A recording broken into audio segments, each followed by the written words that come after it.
Horse training may be enjoyable, but it can also be challenging. It requires knowledge, time, and expertise methods. It is often better when the novice leaves the training of young horses to more experienced trainers. However, you can achieve it with lots of patience. Are you planning to start training your horse anytime soon and you do not want it to go wrong? Then you have clicked on the right video. Here on the Pets Aplenty channel, we have got you covered. We should let you do a few things before you start horse training to be productive and safe with your horse, such as how to approach training, what doesn't work, and how to tell whether what you are doing is effective.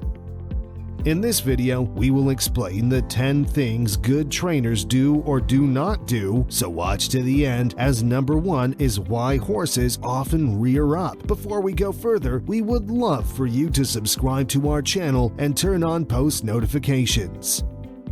Number 10. Do proper planning.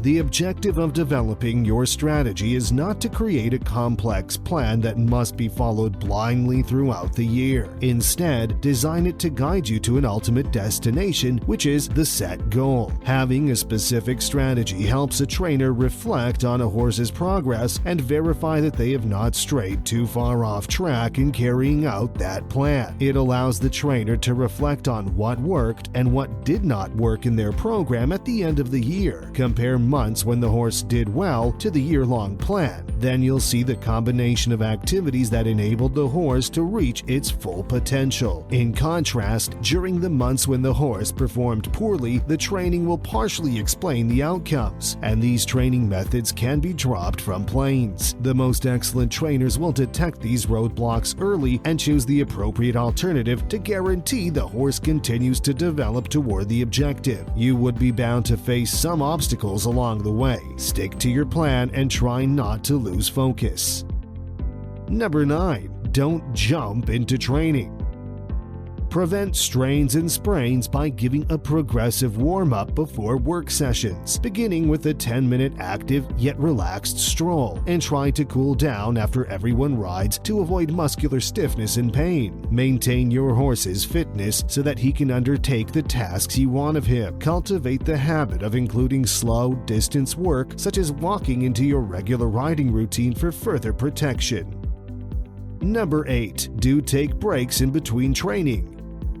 Daily training regimens and contests may drain your horse both mentally and physically. It is ideal for a horse to strain himself regularly. This means that his muscles, ligaments, and tendons do not have time to recuperate and repair themselves. It will most likely lead to injuries in the long run. Training should be grouped into short sessions with pauses in between. Also, have it in mind that horses subjected to frequent, rigorous training and exercises are more prone to behavioral issues, injury, colic, stomach ulcers, and poor performance. For this reason, you should imbibe the culture of taking breaks between training. It'll be beneficial for a horse, allowing him to relax both physically and emotionally.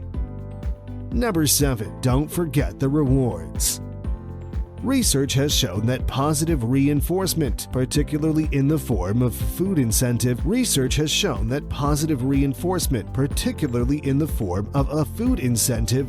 in faster learning and longer-lasting training effects in horses when compared to negative reinforcement. Scratching the horse's withers was likewise shown to be effective, but it proved less motivating than offering a food incentive. Horses tend to develop more interest in the trainer and the lesson if they are rewarded with food. Unfortunately, some trainers believe it is right to withhold food or water from a horse to punish it. They think it would have less energy to oppose them and become more cooperative by not feeding it. This may appear to be a quick way to an obedient horse. However, it is incompatible with proper housekeeping and a lousy form of training. Remember that attention is a significant component in learning. Anything that keeps a horse focused on the task may be considered to improve training performance. Number 6. Do consider protection before and after.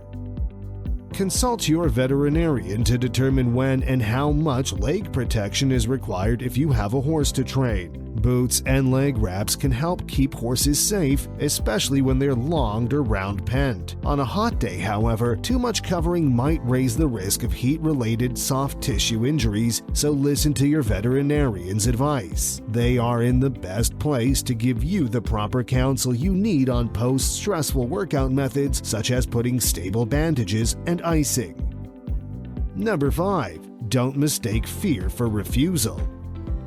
While fear reaction has been an essential survival factor for horses, it happens to be one of our greatest foes when riding and teaching our horses. Many horse accidents are caused by the horse being scared and reacting to the fear by either kicking, striking, springing, bolting, bucking to the side, leaping forward, or rearing. Horses are hardwired for fear. They develop to flee predators, push them off their backs with a mighty buck, or stand and battle them with striking and kicking. When a horse is afraid, it becomes unpredictable. They may rush into their rider, reject the trainer's aids, and in extreme situations, the horse may even go through fences or crash into jumps since their brain is controlled by stress hormones and the horse's sense of other things in the surroundings is impaired. Do well not to punish an act of fear. Your horse might become withdrawn and become unable to express himself. Understanding fear, identifying it, and working to lessen or eliminate fear while regulating the horse's movement is essential for keeping ourselves and our horses safe during training.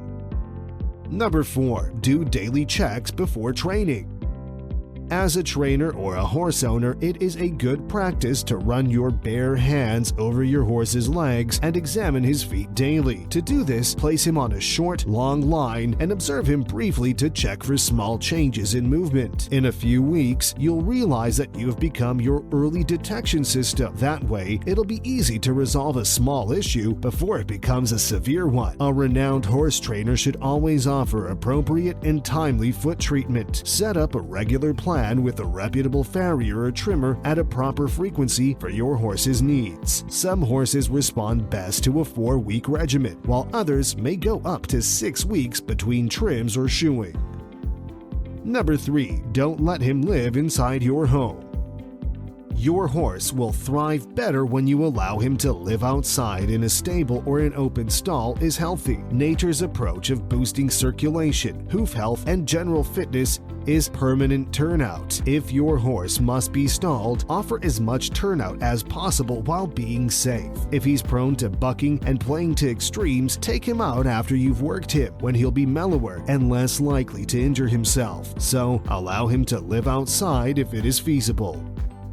Number 2. Do get a hold of your emotions. To achieve great success as a horse trainer, you must have the discipline to control your emotions and ego. If your horse realizes that you're impatient by driving him into learning everything quicker than is physically and psychologically capable of, you must remain calm, in charge, and refuse to allow anyone to persuade you to change a solid training strategy. Continuously screaming or yelling at your horse during training will confuse and terrify it. Raising your voice is one thing, but throwing a verbal temper tantrum, which will make you appear silly to any human bystanders, will not enhance your connection with your horse. To teach horses well, you must make a conscious effort not to display any emotion that may expose his true motivations to his opponent. Excellent riding, like good training, needs the same level of emotional control.